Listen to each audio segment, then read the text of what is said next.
and durable peace in our world. We often have a tendency to want to build peace together with those who we like or those with whom we agree, when in point in fact, peace has to be built in partnership with those with whom we often do not see eye to eye with. Lisa will challenge us to think through how we can promote peace through dialogue with partners that may seem to be very unusual. This event tonight is timed to coincide with celebrations that are being held this week to commemorate the International Day of Peace. We annually sponsor a lecture around the International Day of Peace. The inaugural lecture we hosted in 2009 was featured Dr. Izzaldine Abulaish, the doctor from Gaza whose three daughters, Bassam, age 21, Meir, age 15, and Aya, age 13, who had been killed about 8 months earlier by an Israeli tank shell in Gaza. In 2010, we were privileged to hear Shannon Maroney speak to us at the International Day of Peace event, and she spoke about the impact that crime has on the families of the offender. In 2010, Ephraim Sufi talked about the work he was doing in Ethiopia, dealing with food and peace. And Steve Thomas, a pastor who was a specialist on combined martial arts and peace issues, talked about combining the martial arts with peace.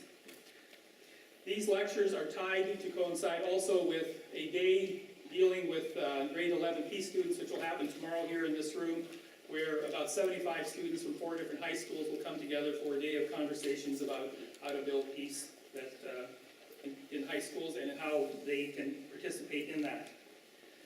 This approach of highlighting speakers who have done unusual things has been a part of the ambiance of Grebel since its inception. This past summer on August 5, we hosted a very unusual gathering in which we brought together all the permanent directors of the PACS program and all the undergraduate advisors who had never before in the 37-year history of this program been together in the same room at the same time talking about this unique program. The discussion that we had on August 5 focused on 3 questions. First, what was the political environment in which the PACS program was birthed? Second, why has PACS been so successful? And third, what might the answers to the first 2 questions lead us to in terms of where we go from here? Conrad, who was the first director of the program and was involved in actually establishing the parameters of the program, was the featured speaker that talked about the history of the PACS program. During his comments, he made some interesting comments about what he thought contributed to this unique program and the foundation on which we are still built. He talked about the influence of President Frank H. Epp, who decided that at Grebel it should be a place where dialogue was welcome, where dialogue would be fostered and encouraged. He described one event right shortly after he became the director of the program where he came into this room, he said, and on the back wall there was a huge sign that said, "Death to Trudeau and all capitalists." He cited that because what Frank Epp had decided is that the Communist Party had needed a place to talk in dialogue. And he said an academic institution is a place to do that, where we talk to unusual characters and unusual partners. That spirit of talking to people who we may disagree is at the heart of the DNA of this program. And I'm pleased tonight that we're not going to talk about killing anybody. I don't think that's part of Lisa's talk at all. But we're here to talk about issues of how do we relate, how do we interact with people with whom we may profoundly disagree.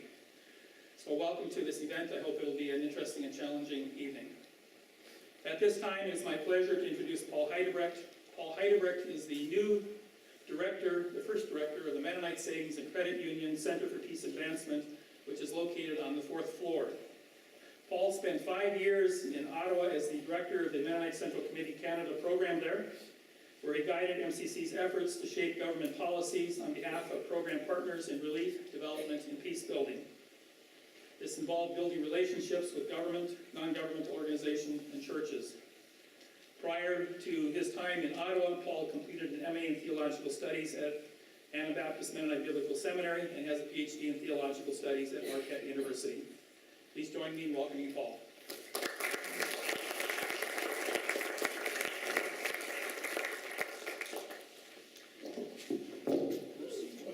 Sorry.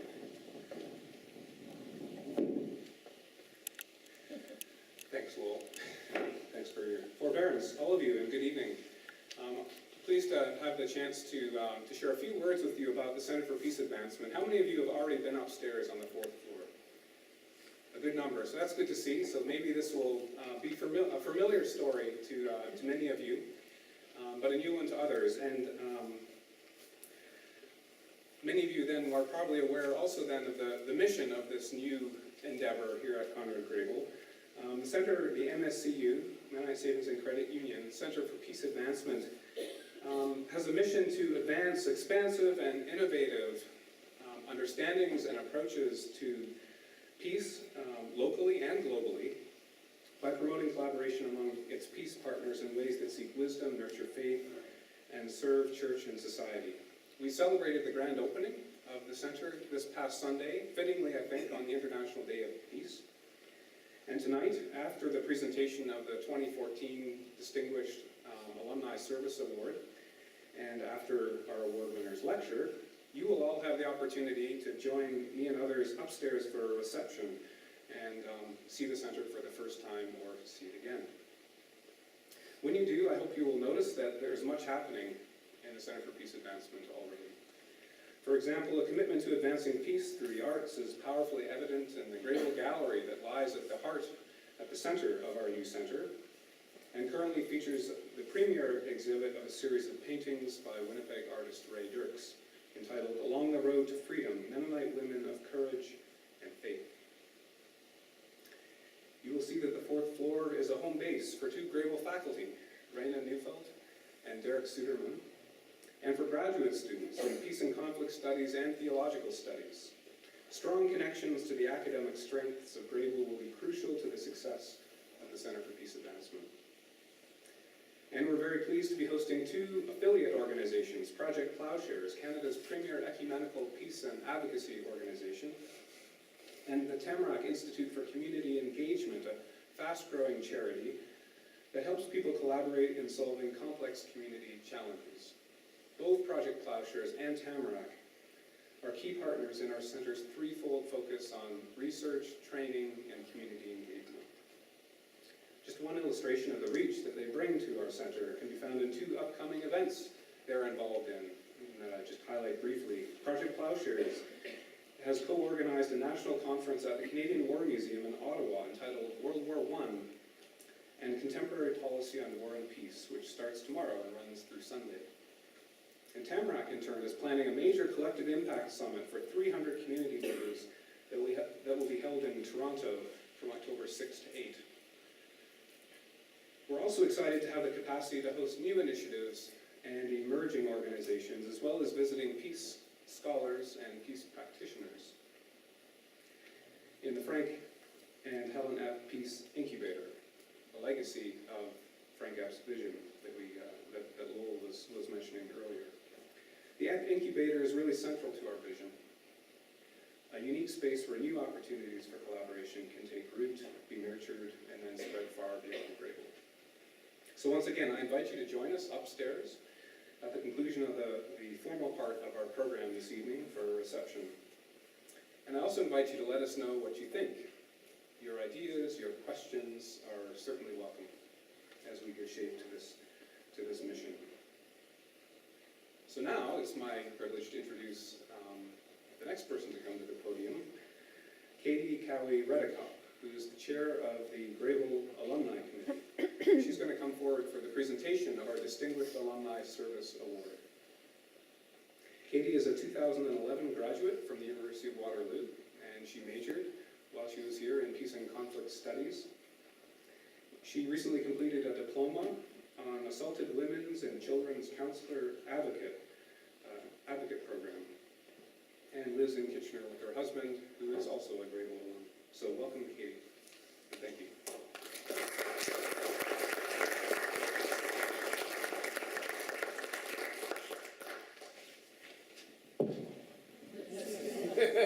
This is off to a good start.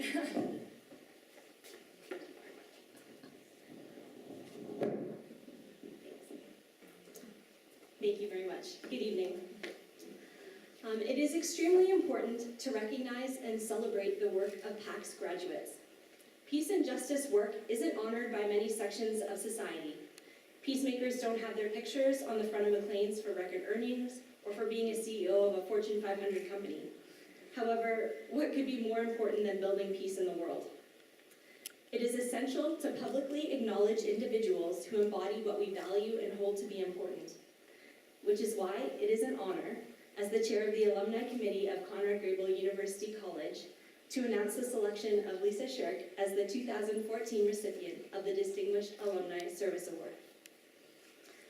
Lisa came to Grebel in the fall of 1988 from Mechanicsville, Virginia, after 2 years studying at Goshen College in Indiana and a service trip to Central America. Lisa was looking for a bigger range of classes to take. She found a rich variety of courses at Grebel and the University of Waterloo as she worked towards a bachelor's degree in international relations and political science with a concentration in peace and conflict studies. As an active member of Grebel's Peace Society, Lisa began working on stopping NATO air flights from testing on Innu land in Labrador. A Mennonite Central Committee study tour to Labrador the summer after graduation led to Lisa's first job as MCC Ontario's Native Concerns Coordinator. Lisa worked on First Nation land claims and towards building better relationships between Mennonites and Indigenous people. Strangely enough, Lisa comments, "Today I work closely with NATO to develop training for them on how they interact with civilians and people Indigenous to the areas where they work. So I've come full circle from protesting NATO's actions to directly engaging with NATO with the goal of fostering change." After completing a master's and doctorate in conflict analysis and resolution at George Mason University, Lisa joined the faculty at Eastern Mennonite University. She's also the director of human security at the Alliance for Peacebuilding. In this role, Lisa connects policymakers with global civil society networks, facilitates civil-military dialogue, and provides a conflict prevention and peacebuilding lens on current policy issues. A former Fulbright Fellow in East and West Africa, Lisa has conducted conflict assessments and participated in peace-building planning alongside local colleagues in over 20 countries in conflict prevention and peacebuilding. She has published 5 books and dozens of chapters and articles on a range of themes, including the design and structure of a comprehensive peace process in Afghanistan, civil-military relations, and the role of media in peacebuilding. Lisa is currently working with a global network to write a curriculum on security sector civil society relations. Her most recent book is titled Conflict Assessment and Peacebuilding Planning Towards a Participatory Approach to Human Security. Lisa works primarily with small local NGOs and civil society organizations. She also helps large institutions to begin their own peace-building programs. Lisa has worked as a consultant on a conflict assessment and peace-building planning for the United Nations Development Program, the World Bank, several branches of the U.S. government, the U.S. Foreign Service Institute, and many other international organizations. Lisa played a foundational role in starting up the organization 3P Human Security. 3P's mission is to foster understanding and support for conflict prevention and peace building in the U.S. government, emphasizing the need for local civil society perspectives, principled negotiation, peace process support strategies, and sustainable development and security policy making. As we will hear later, this is the work that has taken her to the Pentagon. Lisa regularly teaches in the Sunday school at her home church in Shalom Mennonite in Harrisonburg, and recently was the artist in residence at the Center for Peacebuilding. During that time, Lisa created photos, paintings, and pottery that she shared in a show and discussed the interweaving of art and peacebuilding. Reflecting on her time at Grebel, Lisa believes, and I quote, that Grebel was the perfect place for me, with professors like Ron Matthews and Dean Peachy, who provided not only the theory of conflict resolution and peacebuilding, but also could share in class their real-life experience. Lisa credits one of the many PAC's guest speakers, John Paul Lederach, for remembering her 10 years later and extending to her an invitation to teach at EMU's Center for Justice and Peacebuilding. The Distinguished Alumni Service Award recognizes alumni who have made a significant and unique contribution to the church, community, nation, or world. In the case of our award winner tonight, She's an example of someone who has made a contribution in all of these areas. So at this time, I would like to call upon President Susan Schultz-Huxman to continue the presentation.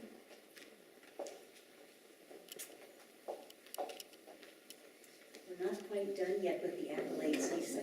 This will be short but important. Good evening, everyone. I am Susan Schultz-Huxman, president of Conrad Grebel, and I just want to underscore a few words that our alumni rep, Katie Cowie Redekop, made, and just two quick items.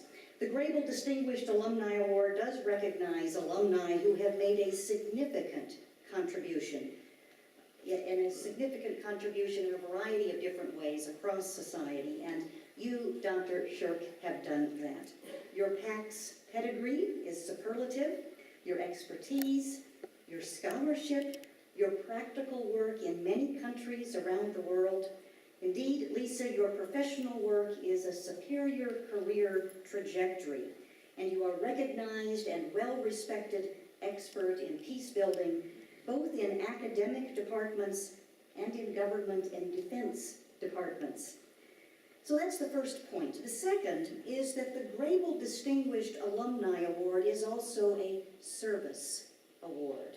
And Conrad Grebel students need to see alumni who follow their faith and passion, value volunteering to advance important social issues, and ultimately model Grebel's mission to seek wisdom, nurture faith, and pursue peace and justice in service to church and society. And in this service aspect, it was good to hear you share with students last night at Community Supper how life and learning at Grebel and the University of Waterloo was so formative to the person that you have become today. That while your image has changed from tie-dye and combat boots at Grebel to suits and heels at the Pentagon, your message stayed the same. Peace is both a moral and strategic imperative in our world today. So thank you for your commitment to pursue an unwavering peace in service to church and society. We are thrilled that your message, once only conveyed on a protest sign outside the Pentagon, is being heard now by invitation in dialogue and discussion inside the Pentagon. Hallelujah. So tonight, it gives me great pleasure to present Dr. Lisa Schirch as the 2014 recipient of the Conrad Grebel University College Distinguished Alumni Award.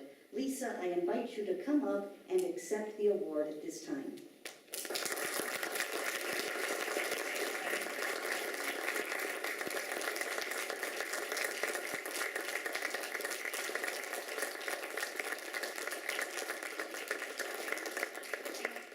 This is really an alumni award, and so we want to make sure that our alumni share is in the picture.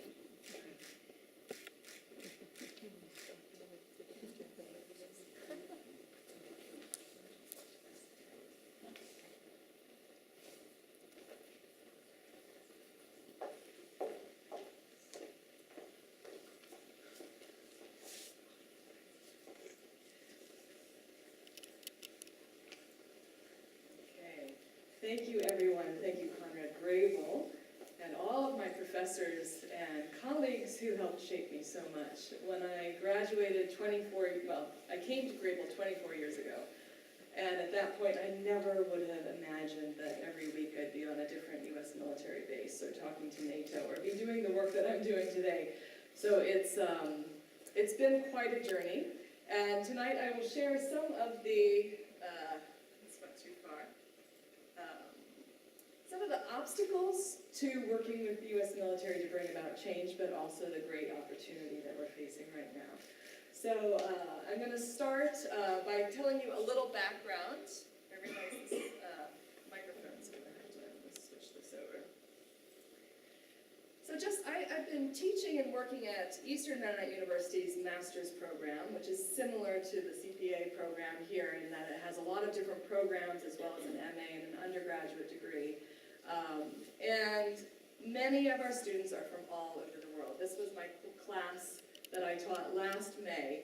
And we have 2 Iranians, Yemen, 3 from Syria, several from Palestine, South Sudan, Indonesia, and a police officer from the community in Florida where Trayvon Martin was shot, and that police officer is trying to get interracial dialogue going. And so we have these very diverse classrooms. And for 20 years, I've been having students come from all over Africa, all over Latin America, Iraq, Afghanistan. One of our graduates, one of my former students, is a very famous person, Lena Bowie. She won the Nobel Peace Prize last year, and I knew her actually before she won the Nobel Peace Prize when I was living in West Africa with the West African Network for Peace Building. And every day she'd come home from work, she was organizing Liberian women, refugees in Ghana, to surround the peace talks between the Liberian government and the rebels. And she was determined with the women of Liberia that they were going to make the men, fighters, sign a peace treaty, a ceasefire. And at the time I told her, Lena, you're not famous now, you're wearing jeans and a t-shirt, someday you're going to win the Nobel Peace Prize for this, and she did, because she was incredibly brave and visionary. As you can see, the women that she organized not only got the men to sign a peace treaty, but then they went across the country and organized everybody to vote, and they voted the first woman president in an African country. Many of our other students, they come from Afghanistan in the 1990s. Nobody was talking about Afghanistan, but some of them were already negotiating with the Taliban to start girls' schools, to do all kinds of interesting development and humanitarian work. I think we have many other potential Nobel Peace Prize winners in our graduates here at Conrad Grebel and also at Eastern Mennonite University.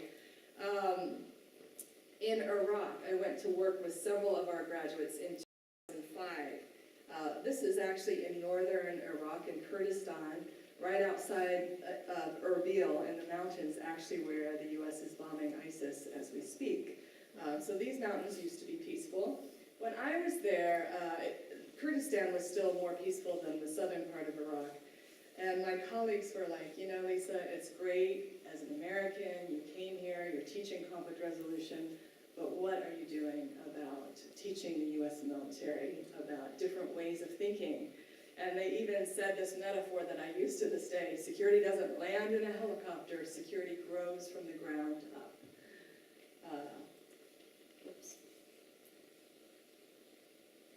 I want to give a very short history of how military forces have thought about civilians. Back hundreds of years ago, when there was kingdoms and tribal war, civilians were to be protected, but the warrior class in most tribal societies was the elite class, and civilians were only protected in as much as they were seen as valuable by the king or the tribal chief. Civilians were not as protected as gold or other wealth, so civilian casualties happened in the past. As official states began, we started referring to civilian casualties as collateral damage. Not damage that was intended, but the unintended deaths. And there was really very little to no training or preparation for militaries in how to prevent civilian deaths or how to count them. It wasn't that important to the wars in the past. During the Cold War, the concept of pacification began. So in Central America, when I was here at Conrad Grebel, the war in Central America, many countries was happening. And this is where the state system, which was not democratic, but led by tyrannical dictators in many cases, were fighting an internal insurgency. And it was part of the Cold War, where the Soviets were backing the insurgents in many countries, and the U.S. was backing the government. And those pacification strategies were really aimed at trying to keep civilians from supporting the insurgents. So in Guatemala, in El Salvador, civilians were being killed and threatened for any type of democratic organizing that they were doing, human rights work. And I walked on many bloody streets in Guatemala and Honduras where U.S. trained forces had come in and committed mass atrocities in villages.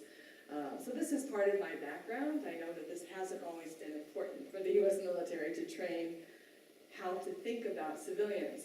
What we saw in the last 10 years is a counterterrorism and counterinsurgency strategy that began to really pay attention to civilians. My colleague David Courtwright at the University of Notre Dame has drawn this diagram of thinking about the surrounding communities that either are supporting insurgent groups or terrorist networks or walking away and pulling support away from them. And really, counterterrorism is a way of threatening people so that they don't support insurgents, and counterinsurgency is a way of trying to win the hearts and minds of those communities so as to pull them away from insurgent or terrorist networks. In Afghanistan and Iraq, you really saw the change in military strategy toward this idea of counterinsurgency, of trying to win the support of the civilian population. During the first few years of war, there were very high civilian casualties, and they realized this was turning people against NATO, against the foreign forces, and at some point, they began to see that the civilian perceptions were really critical. And the military began building schools, digging wells, starting all kinds of medical clinics to try to win favor with local populations. I want to give you a brief theory about the role of civil society, because I use these slides when I'm training on military bases, and these are the 3 slides that everybody asks me for, because they're not in the paradigm. But actually, I heard a speech by Secretary of State Hillary Clinton, and she almost used this exact framework to talk about the role of civil society in the world today. If we want good governance, human rights, development, and security, we have to think about societies that have 3 components. A state that is oriented toward providing citizen services. A private business sector that provides jobs, and an active civil society. In Canada, in the US, we have active civil societies, so when our government does something that we don't like, we are pushing against it. We're asking questions. We want to know where our tax dollars are going. We hold it to account. What happened in both Afghanistan and Iraq and many other countries is the international community backed a very elite-centered, elite-captured state. They fostered a private business sector, but they completely ignored, if not trampled on, civil society. So there was not this conceptual foundation of thinking about the role that civil society does, not only to partner with government to carry out services for the public, like building schools and all the work that religious organizations and NGOs do, but the civil society is important because governments on their own are often corrupt if they don't have citizens constantly challenging them and holding them to account. So there can be no democracy and accountability and legitimacy unless you have an active civil society that is free and capable of pushing against. So I think what we have in both Afghanistan and Iraq is more of this: instability, a lack of human rights, corruption. Civil society leaders that speak out are often targeted. The government doesn't want opposition, doesn't want journalists who do exposés on government corruption. And so this missing conceptual foundation of understanding the role of an independent civil society is really critical. And again, when I talk to the military, these are the slides they want. They're like, nobody ever taught us this. We just thought civil society was in the way and had to be pacified, and not that they were part of the formula for thinking about stability. Unfortunately, in many countries around the world, there's not only a lack of focus on civil society, but like I said, there's active repression, there's threatening human rights workers, there's kidnapping civil society leaders, even religious leaders, for any kind of social change or democratic work that they're doing. And so state-run security forces are often feared. They're seen as predators, not as protectors. So that's some of the conceptual background. I also want to talk about this field called security sector reform that some people here in Waterloo have spent a lot of time working on. What security sector reform is trying to do is make changes in the security sector, the way police, the army, even the justice system, the way they are organized, the way they are trained, and the way they relate to civilian populations. The concept of human security came up at the United Nations, and actually Canada has had a major role in promoting this concept of human security around the world. Basically, the transformation is thinking about national security, which is more about those elite interests and the elites who get to define the national security agenda, to human security being more of a focus on, do people feel safe? Do people look at security forces as predators or protectors? The approach of human security is different. In national security, there's a more likely to see U.S. interests independent of the world. The beginning of the Ebola crisis, you saw a lot of Americans saying it's over there, it doesn't have to do with us. The same was said with AIDS, but now President Obama, just like President Clinton, talks about public health issues as national security interests, recognizing our borders are porous, diseases, all kinds of things pass over them. Unless we really care about the human security of people everywhere, Americans cannot be safe. So there's these transformations in paradigm that are happening. The actors of security are also changing. You know, the big guy with the security t-shirt, the big muscle man, is the stereotype of what we think of security. The military being security actors. But in the field of peace building, we think about every person in society having a role in human security.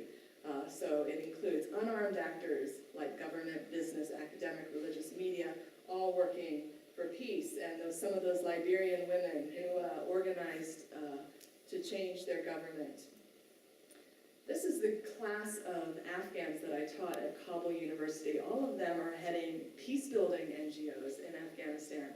And really, most of them, for 2 decades, have been risking their lives to do mediation between tribal groups, between different clans, different ethnic groups, and they are experts. And they were completely invisible to NATO and the international structure. They were never consulted, they were never listened to. Their peace-building expertise was not on the map of what could be of value. So at NATO and the US military, there was a lot of talk of the lack of capacity in Afghanistan. When I went to Afghanistan, I saw the rich ability to analyze, to work for peace, and the amazing work that they had already done. So moving from the tough man to thinking about even women in headscarves being able to contribute to security. Not sure you're going to be able to read that, but in Washington, a lot of the organizing work that we've done has been around the budget. There are different budget choices we make for security. With $2.5 million, that's about 2 drone strikes in Pakistan. For that $2.5 million, we could fund a 2-year conflict management project, which about 1,600 Iraqi mediators were trained, 130 disputes were successfully resolved. The magnitude of what you can do with two drone strikes versus that money going into education and training and dealing with more of the capacity and the root causes. We have a whole list that we take around to different congressional offices comparing the traditional security approach versus the human security approach. Civil society also has to change, though, because in civil society, we have relied for many decades on nonviolent social movements, on protest, and this will always have to continue. I'm not saying we have to move away from protest. We have to learn new skills, though, if we are going to reform the security sector. My Guatemalan colleagues taught me this phrase, from protest to proposal, because this is what they did in Guatemala. After the peace accords were signed, they said, we have been marching on the streets for decades.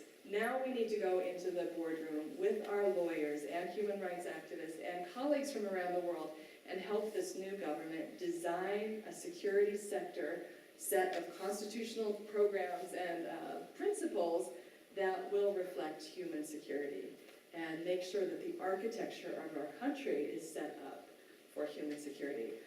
So civil society had to learn all about the security sector in Guatemala, and they had to learn how to make constitutional proposals and to be constructive and to sit down at the table with the military. These are new skills that many civil society organizations don't have.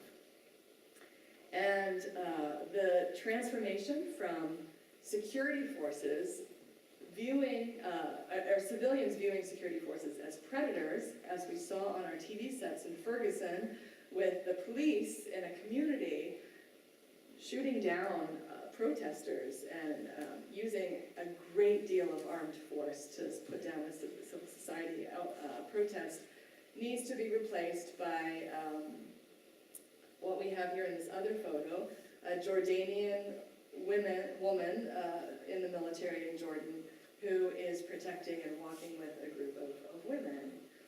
So having more women and seeing the job of protection of civilians as the primary role for security forces. At the United Nations, there's a Security Sector Reform Office, and they're trying to help these transformations happen in the security sector all over the world. We're trying to make this transformation of helping security forces, governments, and civil society sit down at the table together and learn to know each other and talk about what are the root causes of insecurity and how do we build a security sector and a security strategy where civilians and peace-building organizations and NGOs who are mediators can work with the military and with the government to design a national infrastructure for peace. A number of countries in Africa have already done this. My colleagues in Ghana have, for 10 years now, been working closely with the Ghanaian military. There's a civilian first resort, trained mediators in every community to go out and try to quell violence and get people to go off the street and end riots, or after the elections to get the candidates to go on TV to plead for people not to be violent. If there's a need for a last resort, the police are called in, and the final step is the Ghanaian military will come in. But the Ghanaian military has the phone numbers, everybody's in constant conversation with each other. They know there's a civilian first resort, a peaceful, nonviolent, skill-based approach, and only bringing in any sort of weapons or force at the end. So, taking peace to the Pentagon. There, again, like I said, there's obstacles, and I happen to have 5 obstacles tonight to represent the Pentagon. And I'm going to go through these quickly about what are the major obstacles to security sector reform in the United States so that our military would be more oriented towards human security. The first is a really deep religious belief that Americans are not alone in, that the struggle between good and evil is a struggle where there is violence. Theologian Walter Wink talks about the myth of redemptive violence, and it's all throughout the Bible, but it's also throughout Hollywood, where there's a good guy and there's a bad guy. And these people are totally good and totally evil. And then there's these victims, and the good guy comes and kills the bad guy and saves the victim. And it's the story that we're told over and over and over again. It's Rambo, it's James Bond, it's repeated in cultural media. You know, many Christians, Jews, Muslims, Buddhists, and others believe that violence is a religious task. In the Marines, this was their logo after Iwo Jima, kill them all, let God sort them out. We hear this on the radio in Virginia still all the time. But even more disturbing is the fact that there's these billboards around the U.S. that the U.S. Marines are putting out. It's God's job to judge the terrorists. It's our mission to arrange the meeting. So, okay, you have to understand, so part of the obstacle of changing this is violence is redemptive, and it's a religious task. For Christians, for Muslims, we see it often on our TV set in Islam, but it's just as much in Christianity or in Judaism. So that religious belief is the first side of the Pentagon walls, prevented change.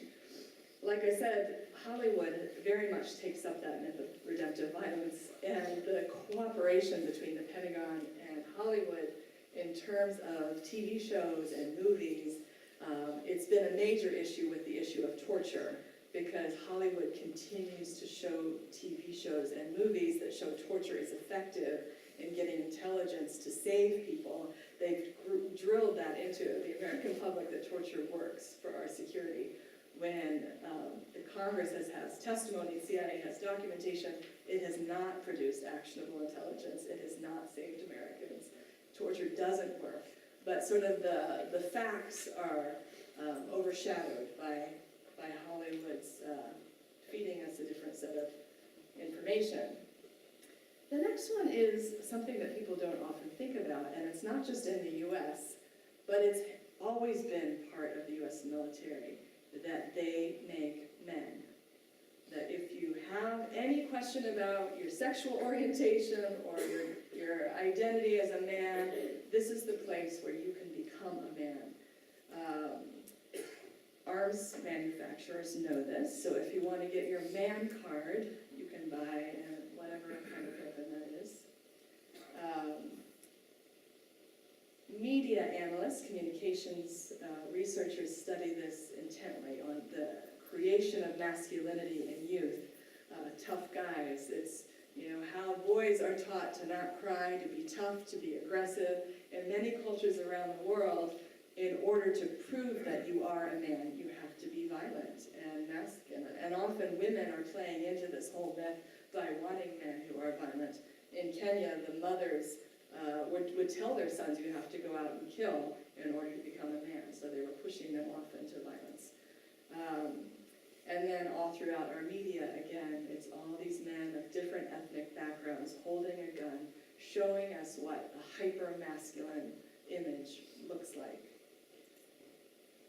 So that is the third side. The fourth side is the incredible trust the U.S. Congress and the U.S. public places in the military on all kinds of subjects.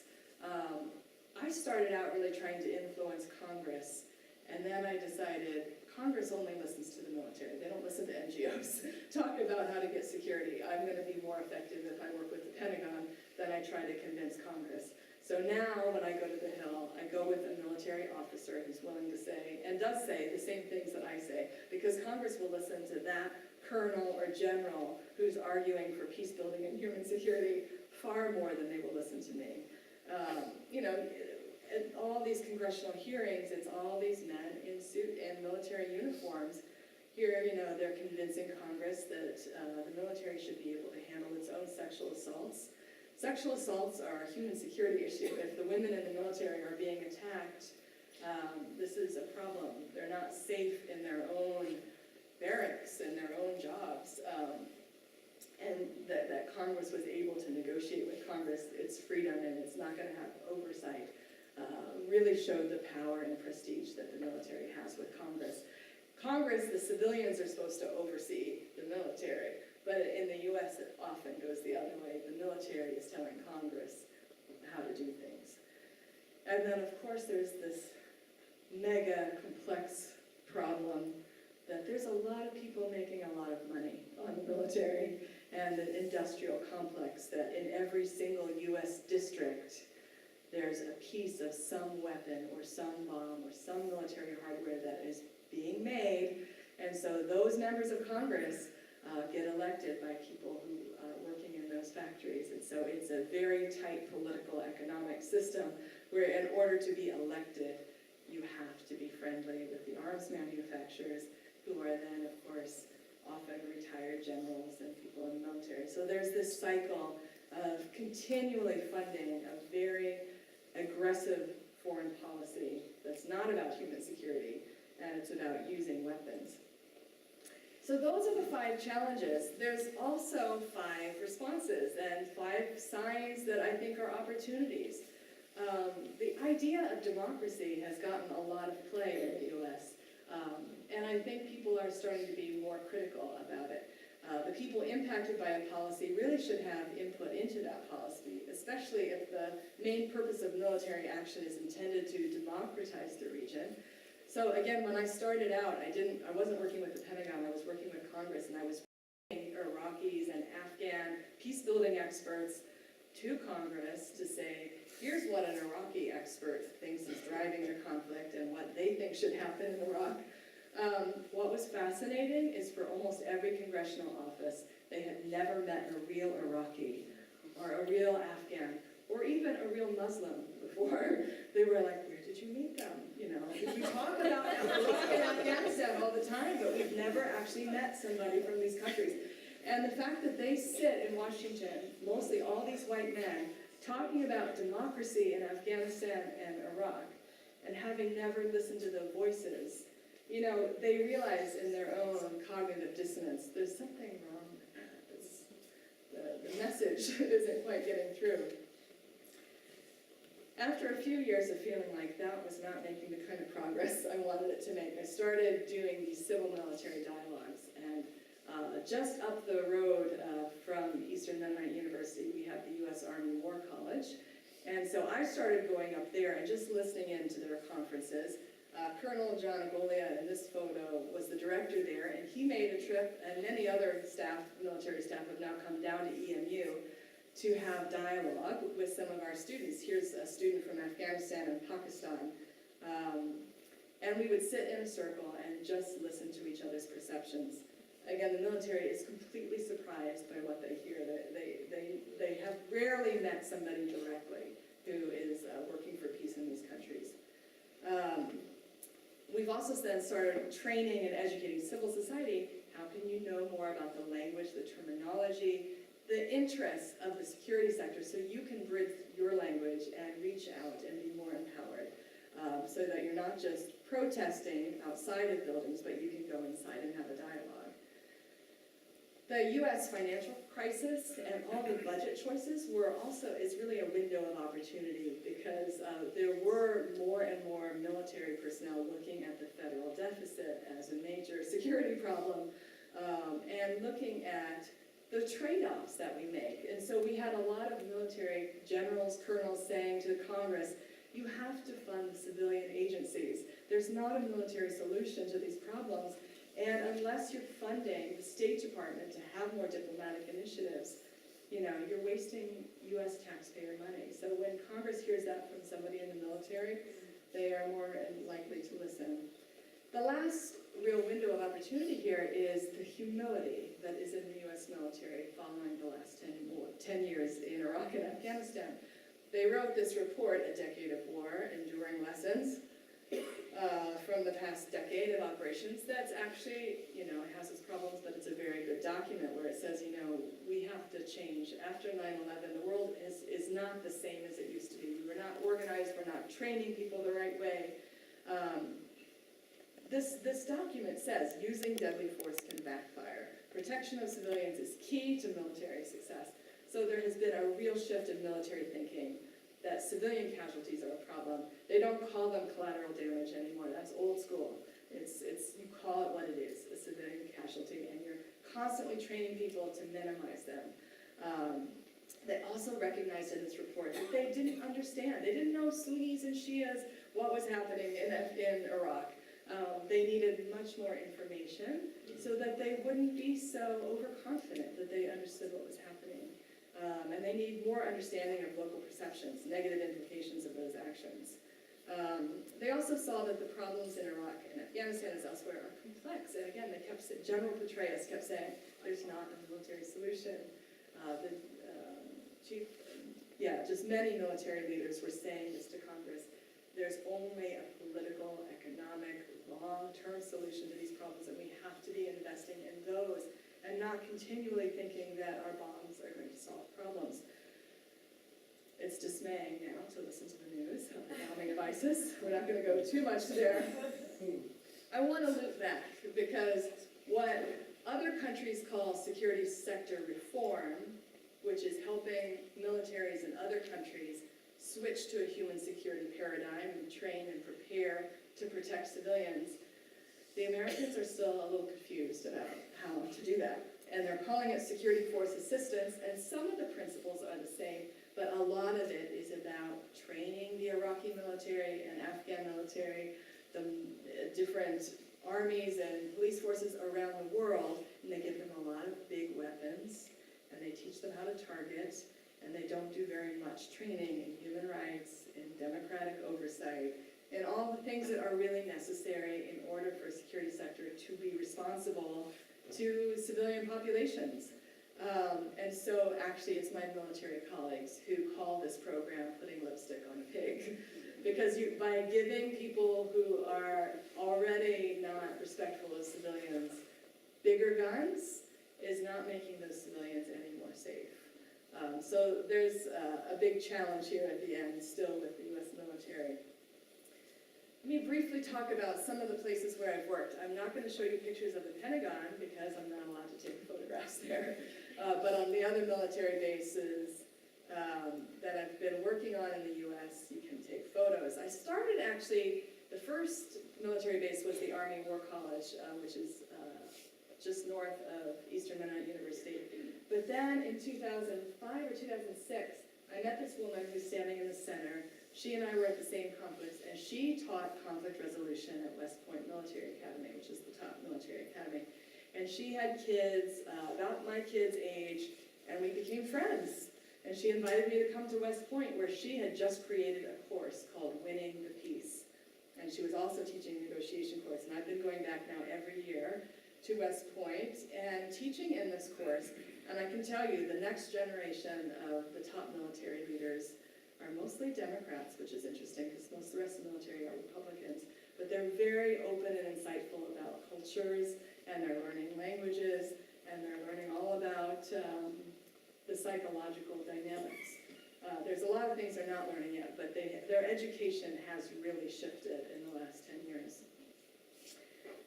At Quantico Marine Corps College, I teach larger groups of classes. Often I'm the only woman in the room. I don't have a picture of me in front of this class, but this is what it looks like. So imagine a woman who is Eastern Mennonite University on my tag, being the only female hormones in the room. In Florida, I've been training the senior leaders at the U.S. Special Operations Command. Now, the Special Operations Command is the up-and-coming branch of the U.S. military. They are already in over 100 countries of the world. And guess what? They dress like NGOs. They doing NGO kind of work, building schools, gathering intelligence really by doing hearts and minds kinds of activities, which I will talk about later is actually very dangerous for us NGOs, because then everywhere we go, people think, oh, well, you might be Special Forces or CIA. And I've had several friends be killed that way, both in Iraq and Afghanistan. My friends and colleagues have been assassinated because they have been suspected as being military when they were actually humanitarians. So working with them to understand those dynamics. Here I am in Indiana at the training camp for all of the provincial reconstruction team leaders. The provincial reconstructions was a program in Iraq and Afghanistan where the military was working with civilians, primarily at this relationship with the civilian population. How do we do things for them so that we can win their hearts and minds? And a lot of this work training these commanders of these teams going out is really helping them be aware of the risks of their work. When you're building a school, the next NGO that comes into the next village that's also going to help build a school, there could be a negative impact. And if you're saying you can do it for free, or you're going to hire contractors, and the next NGO is asking for local volunteers, because that's how NGOs work. You have local volunteer community ownership of processes. It really has a negative impact and spillover effect on a lot of the work of real community development and peace building. So just trying to sensitize them about the unintended effects of their work that they might not be aware of. Sometimes at some of these military bases, there's a lot more than U.S. personnel. This group was from Yemen, Lebanon, Jordan, Azerbaijan. And again, it's often teaching about international humanitarian law and the distinction that's necessary between civilians and military, so that when military personnel dress as NGOs and goes do these work, it really does endanger the line between civilian and military, because a military target needs to be identified so that civilians can be safe. Out at the University of San Diego, there's a peace studies program, actually, again, very similar to this one, and they are also running these civil-military dialogues with the U.S. Navy.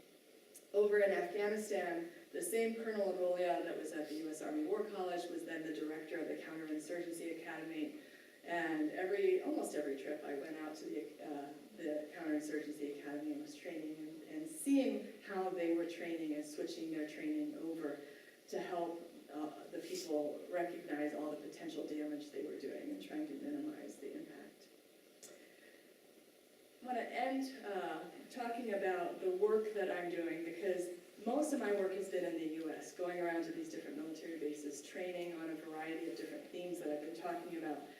Last year, I started working with a global reference group, and I found that there are dozens of people all over the world university peace-building programs and NGOs and religious organizations who had the same vision that I do of reaching out to the military and the police, offering training, and really making proposals about how to change things rather than just protesting. So here we have people from all over the world, from Sri Lanka, from Chile, Argentina, Brazil, Guatemala, Ghana, South Africa, the Philippines, Italy. And this group is now the cohort that I'm working with. Let me just tell you two of their stories. In the Philippines, a number of different organizations, the Mindanao Peacebuilding Institute, Catholic Relief Services, the Lai Mindanao, have been training soldiers for peace. And their work has been very interesting. Dang here was one of my students at Eastern Mennonite University, and she's over working with Catholic Relief Services now. She wrote a curriculum for the Filipino military and provided training to them, exchanged phone numbers, and has already been able to diffuse a number of crises. So when human rights workers were abducted, she was able to be a go-between between the insurgents, the rebel groups, and the military. And really, I think the most successful thing is that they have built in an incentive structure in the military in the Philippines. So generals, people in the military who know how to negotiate and diffuse crises non-violently are rewarded by given advancement, career advancement. And really this kind of incentive structure for military personnel to learn skills and to be able to solve problems through negotiation and working with civilian leaders, this is what needs to happen all over the world. Because unless there's those incentive structures, you know, they're given bravery medals, all kinds of rewards for killing and for other kinds of actions. But she was chief in designing that work. In the Democratic Republic of Congo, we hear a lot about the amount of rape and human rights abuses by all the armed groups, by the military, by the police, by the rebel groups. There's so much violence in DRC. Search for Common Ground, working with local Congolese, had the vision of let's go talk to the military, find out how they feel about these accusations. And when they asked them, they felt pretty terrible about it. On the other hand, they said, we were never trained to do anything else but kill. That's all we know how to do. So we would love your help as a peace-building NGO to redesign the training, to help civilians in these communities talk with the police and the military, and to change the nature of that relationship. It's not happening all over the country yet, but there's an incredible video. If you go to Search for Common Ground's website, this is the title page of their website, From Hunter to Protector. And they're all about this transition from predator to protector and how that relationship transformation happens. Very moving stories of men that used to rape and pillage being turned around. So the transformation's possible. Training and education is one small part. I think of this as a 50-year project. And a lot of other people have to be doing a lot of other things to change the U.S. military in the next 50 years. There's a 98% chance that I will completely fail. I completely recognize that. All I do know is that if nobody is trying to engage the military with peace, then it's probably not going to change. So the kinds of training that we're putting together now, and we're working with the UN, so this kind of training resources will be available to every military training academy in the world, and we have a very good disbursement process already worked out, are in all of these kinds of subjects.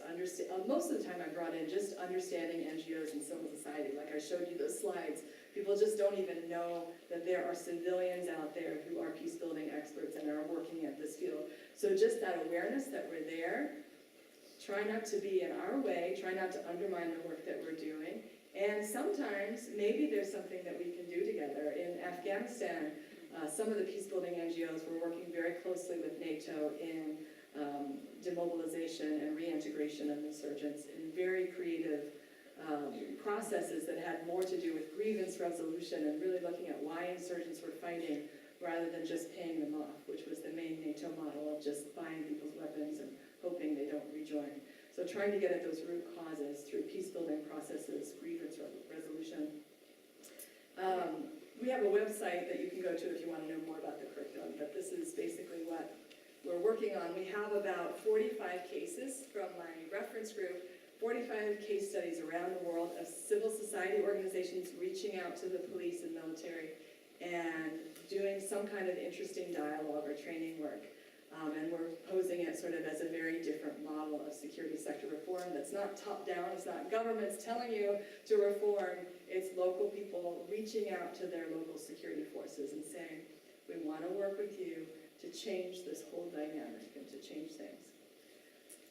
The last few minutes here, I want to talk about the 50-year goal because a lot of my work, I think, people would say, maybe you're saving a few lives in the short run or reducing the amount of harm, but how do you really get to this paradigm change? For me, the critical thing is getting beyond the simplistic analysis of good versus evil to that there are complex causes for ISIS. It's not just that ISIS is evil. They're doing terrible, terrible things. How and why? You have to ask these deeper questions and really be open and inquisitive about why people would be motivated to act this way. And really just getting the military and police to ask these questions and to get beyond this really simplistic religious notion that there's evil and the only thing you can do is kill people who are acting evil. Because this is the first stage in changing the paradigm, is how we understand conflict. So that conflict analysis course that's taught here at Grebel is really very critical. The second is training in peace building to better understand the alternatives to violence. If you're only teaching soldiers how to identify enemy targets and what kind of weapons to use, they're not going to know how to deal with civilians at checkpoints or what to do when they're doing house searches. They're not going to have those social skills. And so if you want soldiers to have other tools beyond a gun, you have to give them those tools, the language tools, the negotiation tools, the conflict management tools. Protection of civilians and human security, making this the top priority, and not just about oil access, geopolitical resources. This is part of the most difficult part. And I have a little bit of time, so I'll tell you the story of being at the U.S. Army War College, and I was sitting in on somebody else's class. It was a class on the Indian Wars. About the U.S. Indian Wars between the Army and the First Nations people in the U.S. And it was the last class of the semester, and they were talking about how unfortunate it was that so many First Nations, Indigenous people had to be killed. And wasn't it good that most of them died from disease and didn't have to be shot? And, they were talking about how nobody's proud that their granddaddy fought in the Indian Wars. It's not a war that Americans are proud of. We're actually ashamed of it. But we also know that we wouldn't have the Western expansion, we wouldn't have the land if that war hadn't been fought. So the deep internal division between who we think we are as Americans who support democracy and freedom and human rights versus territorial expansion, resource extraction, it really comes together in this case study of the Indian Wars. And at the end of the class, I just said, we have to decide who we are as Americans, because we can't be about resource extraction, geopolitical expansion, and democracy, human rights, and freedoms, because these things don't often go together. Sometimes they might, but usually they're in conflict with each other. So it's a fundamental re-examination of the American identity and of our national security priorities about what we really care about. Is it cheap oil and Walmart cheap goods, or is it really about the inherent dignity of people? The next thing that needs to happen is we need a generation of non-lethal weapons. They're already under development. Mostly they're about pacification of civilians, unfortunately, and crowd control. But I have been talking with the part of the U.S. military that develops non-lethal weapons about how actually they should be used for counterterrorism and thinking about, when security forces kill people, they're sending a message that violence is effective and it works. And they're actually undermining rule of law and democratic processes of holding people to account. And they're making Al-Qaeda's actions, for example, an act of war rather than an illegal act, which they should be seen as. A different frame, a different paradigm. But I think in order to really change the way we think about security, we have to have non-lethal weapons. And this is also true for campus communities or domestic situations. There's no reason in Ferguson why they had to shoot people when we already have weapons that can disable people and freeze them. They're non-lethal. Why are we still using guns in police departments when we have an opportunity to stop people who have guns or who might be threatening people? Now, the fact that I even have trouble convincing Eastern Mennonite University to rely on non-lethal weapons instead of calling in the police SWAT team doesn't give me a lot of hope because people have a lot of faith in weapons, and Mennonite pacifists have a lot of faith in their police department. If there would be an armed assailant on any of our campuses, I think we have to start at home. Who are we going to call? Have we gone to our local police? Do local police have training in non-lethal weapons, and would they be used? And of course, we need to bolster the International Criminal Court, regional security agreements, robust diplomacy. It was shocking to me, with President Assad in Syria. There were other channels for dealing with Assad, but the only one we were really talking about was, should we bomb? At the very beginning.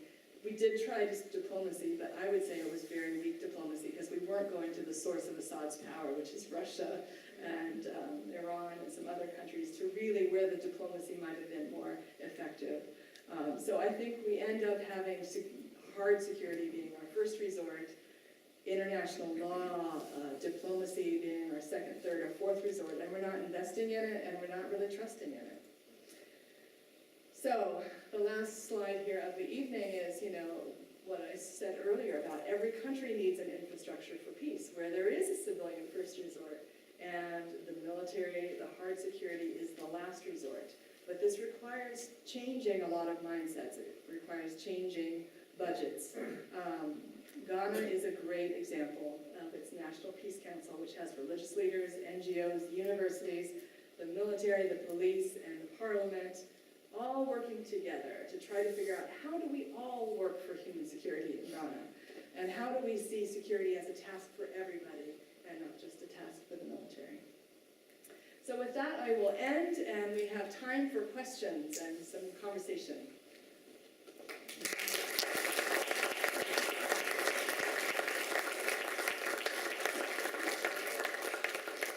Thank you, Lisa, for that interesting, informative, inspiring, and sobering overview. We have about 15 to 20 minutes for questions, and Lisa would welcome the chance to engage in dialogue. So please stand, state your question. We're going to have a mic? Okay, we'll have a mic for you, so please stand, say your name, and ask your question.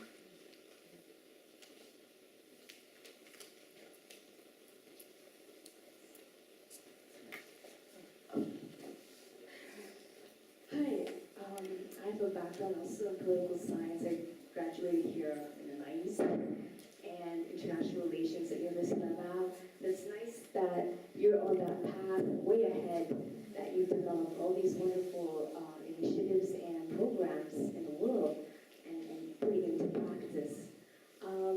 I was wondering about the ISIS issue right now and the women and ISIS, because they said that women are being kind of coerced to cooperate with ISIS. I just was wondering how women there can be approached to capture ISIS, not work with ISIS. I have to be honest and say I have no idea. I hadn't heard the story that there were a lot of women working with the Islamic State, so I'm not informed enough to respond.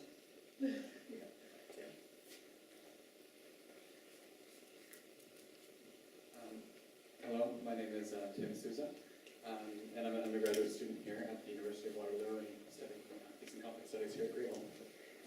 So my question is, does teaching these skills to the U.S. military, does it help improve reintegration into American society? You were talking about the ability to use interpersonal skills and to wrestle with what the situations on the ground in other countries, but does that help with military coming back into the United States? We do actually at Eastern Mennonite University, we run a program for returning soldiers and their families. Trauma awareness, psychosocial healing, resilience is one of the things. We work with the Wounded Warriors program. Now, the dilemma is this is, we're obviously not training or healing them to go back out to fight, but we want to see a transformation. And so there's some ethical dilemmas, I think, in not trying to just patch them up quickly, but also not trying to push any sort of religious or moral convictions on them either, but really looking at the hurt in so many military families. So on campus at EMU, we have had a number of things for veteran suicides. 29 veterans every day commit suicide in the U.S.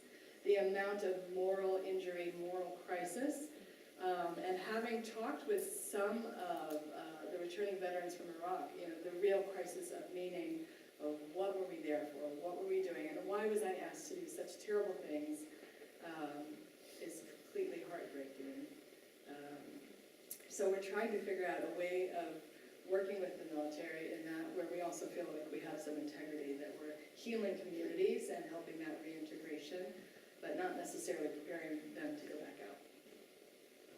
Can I ask a follow-up?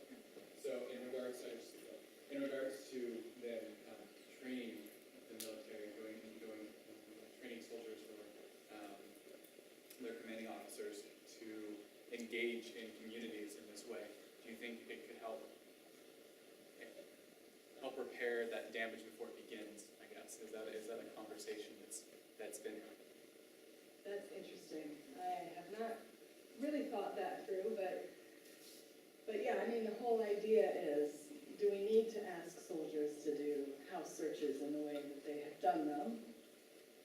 And, and have civilian casualties, which traumatize troops who are asked to shoot into crowds or to even drop drones from Nebraska. There's been incidents of post-traumatic stress disorder for people who were never in Afghanistan but were targeting drones from here. I think, the paradigm change is, if you rely less on lethal methods of getting security, you're going to have less traumatized troops. And the troops that were asked to build schools, they love doing that work. A lot of my work is trying to sensitize them on the negative impacts of them building schools, but a lot of soldiers would much rather carry a shovel than a gun and be working with the local population. Actually, at West Point, the students that I taught were most like Grebel students or Eastern Mennonite students than any other university that I've taught at, because they want to see the world, they are committed to service and sacrifice. They're not going to make a lot of money, they are going to serve other people. And so they have this service orientation, and most of them are very intrigued by NGOs and the Peace Corps and different things. It's like, for them, they want to help. That's their orientation. If you go to most university students are not thinking about those questions. Grebel students are, and West Point students are, but there's some real amazing similarities, actually, between the orientation and really wanting to make the world a better place. And then when they're asked to do things that they really don't like doing, they're traumatized by it. So, yeah, trying to give them more tools for how that can happen.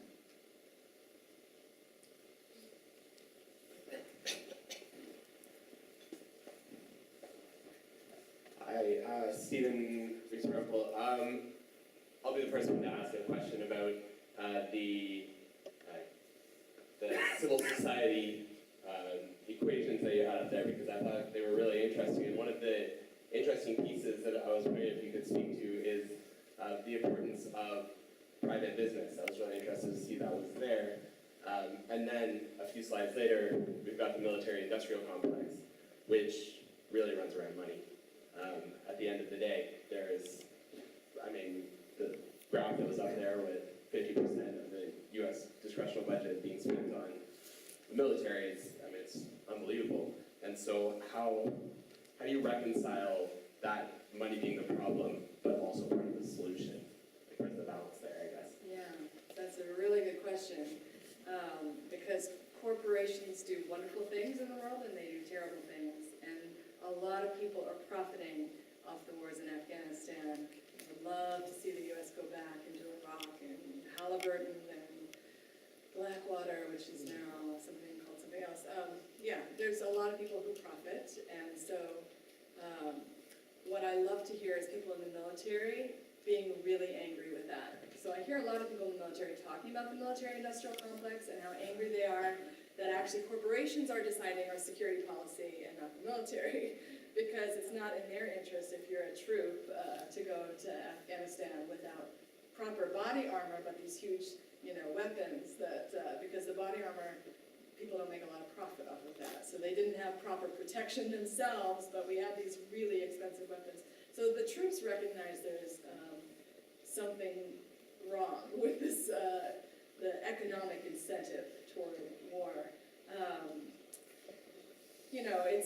It's interesting, Blackwater, which is this major defense corporation, defense contractor company, they, it's probably been 5 years now, they called me up and wanted me to attend their peace building conference. They call it the peace building conference. And they wanted me to pay $2,000 to attend their Blackwater peace building conference.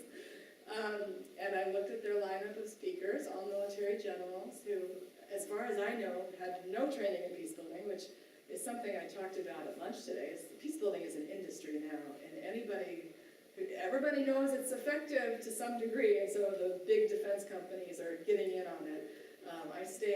I need to relate to them because they have a lot of power, but it's a very difficult negotiation. So, yeah.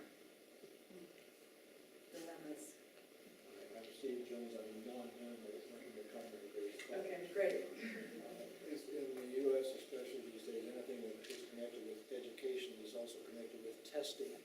And I'm wondering, in the sessions that you give at West Point and elsewhere, how do you evaluate what you're doing? Is it a matter of accepting a certain level of general awareness? Or do you evaluate more specifically than that? And what are you looking for? Okay, and I would say, actually, over the last 8 years of training on military bases, mostly what I'm trying to do is find the right way of saying it. So I'm actually not paying attention so much as, is their behavior changing, but am I reaching them? Are they understanding what I'm saying? Have I made the right bridge? Am I starting at the right point? Because as an educator, I want a lot of things to change in the military, but I can't download an entire master's degree in a 2-hour slot. So I have to figure out what fits in a 2-hour slot. What's the starting point? What makes sense to them based on their interests and where they're at and the questions and the mandates they have for training and their new military doctrine that's coming off of these 10 years of war documents. So it's finding that starting point. A lot of it's just been, I would call piloting, and trying a lot of things out and then trying to refine it. So the curriculum I'm writing now is just based on trying to get it out. When we have the curriculum, then we're going to set up real monitoring and evaluation of what actually changes. Some of the organizations that I have talked about, some of these other organizations that have been doing it at a much larger scale for longer, already have pretty significant monitoring and evaluations of those Congolese military units and how their behavior has changed after training. So I know training makes a difference, in the different contexts, to what degree, to what scale, how many seat hours do they need, what's the curriculum, lots of unanswered questions yet. That's why it's a 50-year project, and we need other students coming up and taking the mantle. Hi, I'm David, and you mentioned how part of the equation is the civil society needs to learn how to interact with these security institutions. Like, what would you say is the first step? How does us as a civil society even engage or start a relationship with these institutions? So for a year and a half, I just attended military conferences before I ever started teaching or really saying anything myself. So I listened for a year and a half, and I interviewed people, and I went around and I built relationships, and I read a lot of military documents so that I could understand their terminology and their interests, because I couldn't translate peace building until I couldn't just use my language of peace building. It wouldn't make sense. It's not terminology that they were using at the time. So it's been a long process of listening and learning. It's like going into a different culture, all these different military bases. They have ways of doing things, a million acronyms that I'm still learning. A lot of things that I needed to learn in order to really then be able to teach. Now I look at other NGOs that go and do training, and they don't know all those sensitivities. I know the buttons that I pushed, and so I don't push as very many buttons anymore. I try to start with where they're at and try to be with something that they can hear and just give them enough to grapple with without setting up huge alarm bells. So yeah, I mean, it takes an investment of time to learn about the military, about military culture, priorities, interests, terminology, so that you can do that work. I think we have time for 3 more questions, 1, 2, and 3. And received conflicts that Mennonite constituency of EMU or other peace constituencies have about your work. Can you tell us a bit about that? It's interesting. So I met with the Amish bishops and Mennonite theologians near the beginning of my work, and I was expecting them to be critical. And literally it was pretty much unanimous. Once they heard what I was doing, they said, this is exactly what a Mennonite who's grown up in Mennonite institutions should be doing. So I haven't really received that much criticism. I have from people who don't know what I'm actually doing. If they think I'm making a lot of money and I'm working for defense corporations and trying to help the military win the war, then they're critical. But once they really understand what I'm doing, there's not a criticism. It disappears. And early Anabaptists in the 1500s were very engaged with the state. For about 25 years before repression started, we were really engaging with the state structures. Then when the government started killing us, we backed away from public life. But the tradition of my ancestors has always been to go to the authorities and try to ask for conscientious objector status and to work with governments in trying to make them more reflective, really, of our values. So there is a genetic and historical train of Mennonites and Anabaptists that have been thinking along these more progressive lines. Hi, my name's Eric. I liked your slide on the budget. If we had this much money, this is the different things you could do. Any sense on how much future money that might save? We spent $2.5 million on something.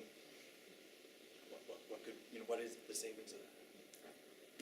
I'm not a numbers person, so I'm not going to be able to answer that. I was just curious because restorative justice, I think, is like 1 pound is 8 pounds saved, something like that. Well, the one figure that I use is from a number of different studies about the cost of prevention versus reaction, and it's a 1 to 50. So $1 of prevention saves $50 of reaction. It's really hard to tell. I don't cite that a whole lot. I did testify to Congress with that number, though, about prevention, because we know that it saves. In health, in all kinds of fields, prevention is better than reaction. It's just really hard to calculate that. I do know that very few people know that we have spent $6 trillion in Iraq and Afghanistan. And when most American citizens hear that we spent $6 trillion, they're very questioning about our budget priorities and whether there's any other way to have security other than through that kind of money. My name is Issa. Doing my qualifying program as Peace and Conflict Studies. I'm glad that this program has been extended to my country. I'm so excited that the army in my country have been trained in peace building. My question is on United Nations peacekeepers. If you read the report from Amnesty International,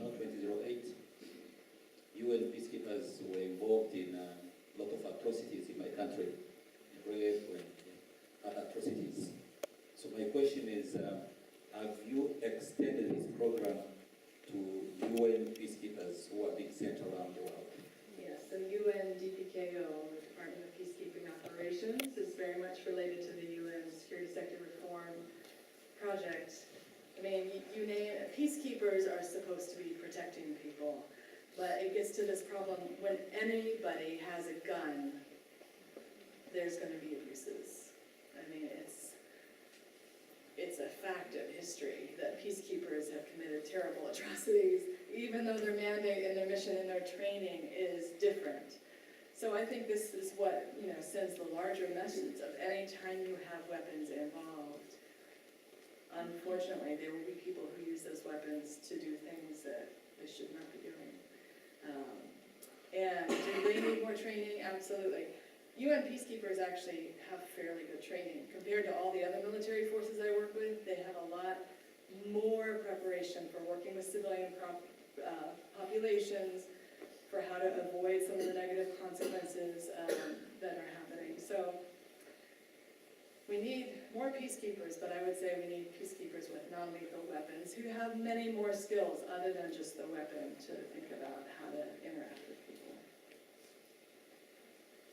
You heard that? I want to thank again Dr. Lisa Schirch for her important message tonight. For a little bit mic problems tonight. Again, want to thank Lisa for her important message tonight. Really important work that you are doing, necessary work, and even brave and persistent work. And again, we're so pleased to be able to honor her as our distinguished alum for 2014. Thanks again very much, Lisa.